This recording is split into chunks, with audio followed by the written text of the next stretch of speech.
योग ध्यान केंद्र में आपका हार्दिक अभिनंदन व स्वागत है।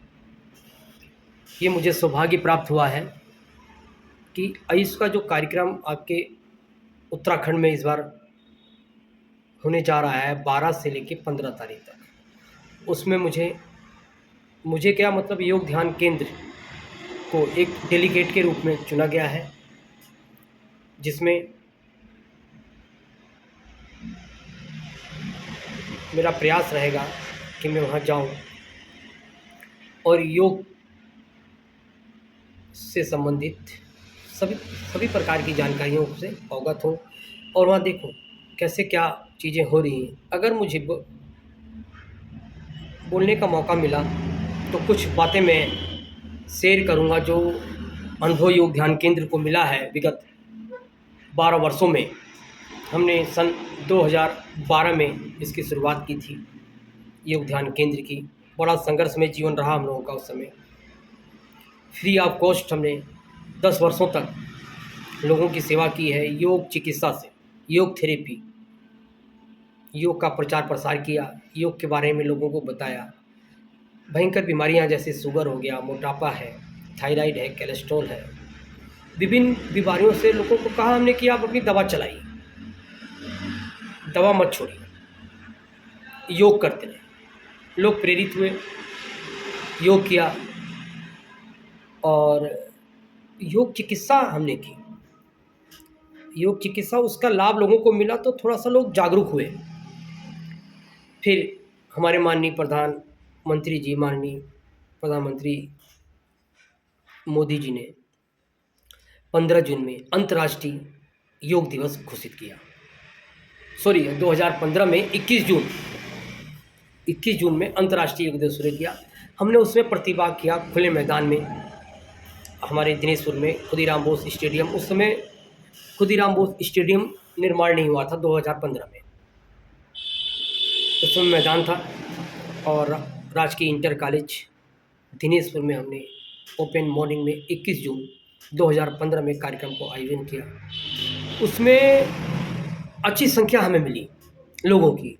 उसका हमने प्रचार प्रसार 3 दिन पहले भी किया और वहाँ योग ध्यान केंद्र की ओर से योग के बारीकियों के बारे में बताया गया, समझाया गया, योग कराया गया। लोग जागरूक भी हुए। हर वर्ष हमने इस कार्यक्रम को किया है। 2015 में 21 जून को, फिर 2016, 2017, 2018, 2019, 20 बीच में कोविड-19 आया तो उसमें हमने उस दिन खाली ऑनलाइन कार्यक्रम हमारा हुआ। तो सभी प्रयास हमारे सार्थक हुए। हमारी सरकार ने सुना। उत्तराखंड स्टेट में माननीय पुष्कर सिंह धामी जी का धन्यवाद करूंगा कि योग की तरफ उनका रुझान अधिक है और बढ़ चढ़ के वो योग के बारे में विभिन्न प्रकार के आयोजन कर रहे हैं। ये हमें सौभाग्य प्राप्त हुआ है और मेरा थोड़ा एक सुझाव भी रहेगा इसमें। योग को जैसे कि पर्यटन से जोड़ा गया और इस हेल्थ सेक्टर से भी जोड़ा गया है, तो ये अच्छी बात है। थोड़ा सा ये होगा जैसे कि विद्यालय स्तर में, शैक्षणिक संस्थाओं में भी योग जो क्वालिफाइड हैं, पीजी किए हुए हैं, एमएससी योग से किए हुए हैं या डिप्लोमा है, सर्टिफिकेट है, जो भी कार्यक्रम से, उनके अर्हता के आधार पर उनको उन शैक्षणिक संस्थानों में या अन्य संस्थानों में भी उनको मौका दिया जाए। उसका रीज़न सबसे बड़ा एक मेरा व्यक्तिगत अनुभव बताऊंगा।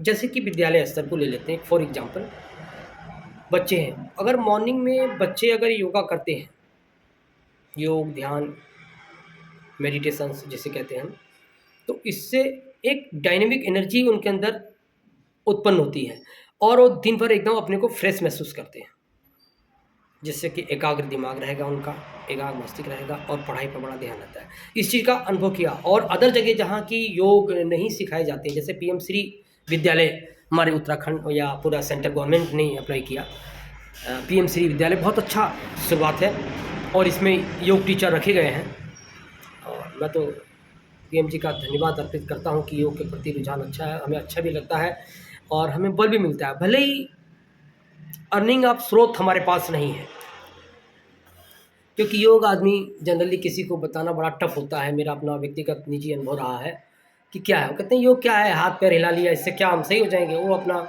मेडिसिन की तरफ ज़्यादा भागते हैं। तो हम कहते हैं कि आप मेडिसिन उतना लीजिए जितनी नीड एंड आपकी नीड है, आवश्यकता है, धीरे धीरे उन मेडिसिन को कम कर दीजिए और योग पर आइए। अगर योग करेंगे आप तो इसका तो श्योर मैं कहता हूँ, क्योंकि 5 साल की आयु तो 100% आपको मिलेगी। 5 साल अतिरिक्त जिएंगे अपनी आयु के आधार पर। उससे रीजन्स क्या है, अगर मॉर्निंग में आप योग करते हैं, 1 घंटा का समय आप निकाल देते हैं, ठीक 24 घंटे में 1 घंटा निकालना कोई बड़ी बात नहीं है। 1 घंटा निकालिए और मॉर्निंग में योग, और एक्सपर्ट के राय में ही कीजिए, ऐसे नहीं अकेले नहीं करना है। टीवी देख लिया, ये टीवी से देख के योग करेंगे तो उसका कहीं ना कहीं प्रॉब्लम्स आपको क्रिएट होगी। क्योंकि हमारे यहाँ योग ध्यान केंद्र में योगा क्लासें भी चलती है हमारे यहाँ, मॉर्निंग इवनिंग, लोग आते भी हैं। कुछ केस ऐसे भी आए हैं जिन्होंने कि जो टीवी देख के किया उनको कुछ प्रॉब्लम्स क्रिएट हो गई, फिर यहाँ सॉर्ट आउट किया गया, उसको समय लगता है। इसलिए योग की एक प्रक्रिया है, सिस्टम से करना हुआ, सांसों पर सारा डिपेंड है। हमारे यहाँ एक्सपर्ट हैं, एक्सपर्ट के माध्यम से योग कराया जाता है। वेल क्वालिफाइड टीचर हैं जो कि भारतीय चिकित्सा परिषद में रजिस्टर्ड है, हर चीज़ों के लिए। तो इसमें जो भी शुरुआत की गई है, मेरा कहने का उद्देश्य ये है कि जो आयुष 2012-2023 हमारा उत्तराखंड स्टेट में कर रहे हैं, और देश विदेश के लोग यहाँ पर आमंत्रित हैं, उन सबका मैं हार्दिक अभिनंदन और स्वागत करता हूँ। अधिक से अधिक संख्या में यहाँ लोग पहुँचें और इसकी बारीकियों को समझें। योग नीति, शायद योग नीति पॉलिसी भी हमारी तैयार हो गई है, और बड़ा अच्छा लगा कि उसमें जो बिंदु थोड़ा बहुत मैंने अध्ययन किया, और फ्यूचर में मैंने अपने सुझाव भी पत्र के माध्यम से दिए थे, मांगे गए थे, तो उसमें भी मैंने कुछ सुझाव दिए हैं। तो उसमें से कुछ चीज़ें अमल में आई हैं। मैं अपने प्रधानमंत्री जी पुष्कर सिंह धामी जी का आभार व्यक्त करता हूं कि उन्होंने बातों को समा उस पॉलिसी के अंतर्गत रखा है बड़ा जोर शोर से, क्योंकि हमारी देवभूमि उत्तराखंड जो है योग नगरी है, योग नगरी है, आयुर्वेद का हब है, पूरा यहाँ खजाना है दवाइयों का। तो उसमें बढ़ावा देने हेतु फार्मास्यूटिकल को भी, जो फार्मेसी जो दवाइयाँ बनाती हैं आयुर्वेद की, वो लोग भी आए और उसमें सब्सिडी मिले, योग केंद्र स्थापना के लिए लोगों को सुविधाएं प्रदान करें, फाइनेंस प्रोवाइड कराएं।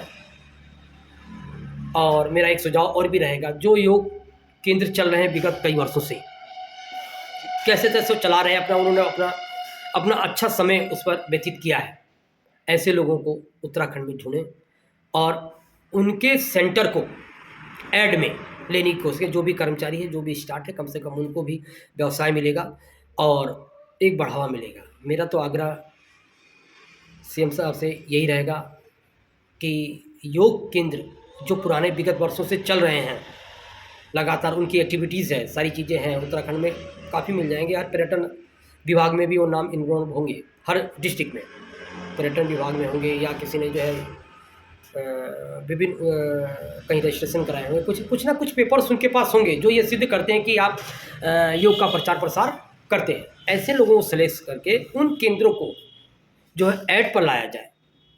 मैं ख्वाहिश करता हूँ उसमें क्या होगा कि एक तो फाइनेंस का लोड ज़्यादा विभाग पर नहीं पड़ेगा, बनी बनाई बिल्डिंग मिलेगी उनको, सारी चीज़ें मिलेंगी और एक बेटर हब मिल जाएगा, और वहाँ के जितने भी आम नागरिक हैं उन सबको उसका लाभ मिलेगा। अब ये नहीं कि हमने ओपन योगा करा दिया, ये करा दिया, तो उतना बेनिफिट्स नहीं मिलता। उसमें हो सकता है कि भाई कुछ चाहे तरीका अलग हो, उसमें दिक्कतें पैदा हुई, भाई सेमिनार प्रचार प्रसार तक तो ये बातें सही हैं, लेकिन एक योग का विशेष लाभ लेने के लिए आपको एक बहुत बेहतरीन एक जगह होनी चाहिए, फर्स्ट क्लास का कमरा हो, वेंटिलेशन हो, सारी चीज़ें हों, सारी व्यवस्थाएं हों उसमें, और प्रॉपर सिस्टम से योग किया जाए। उससे क्या होगा, योग करेंगे तो उसका बेनिफिट लोगों में जाएगा।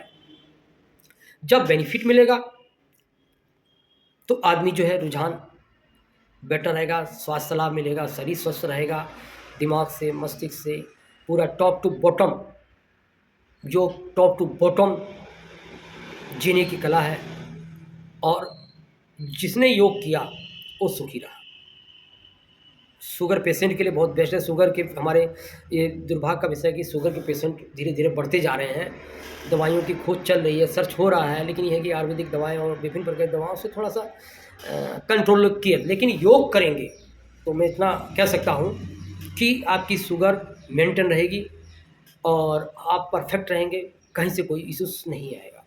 तो मैं अपने यहीं शब्दों को विराम देता हूँ और पुनः आग्रह करता हूँ कि जो आयुष का कार्यक्रम 12 से 2015 के बीच में 2024 में 12 से और 15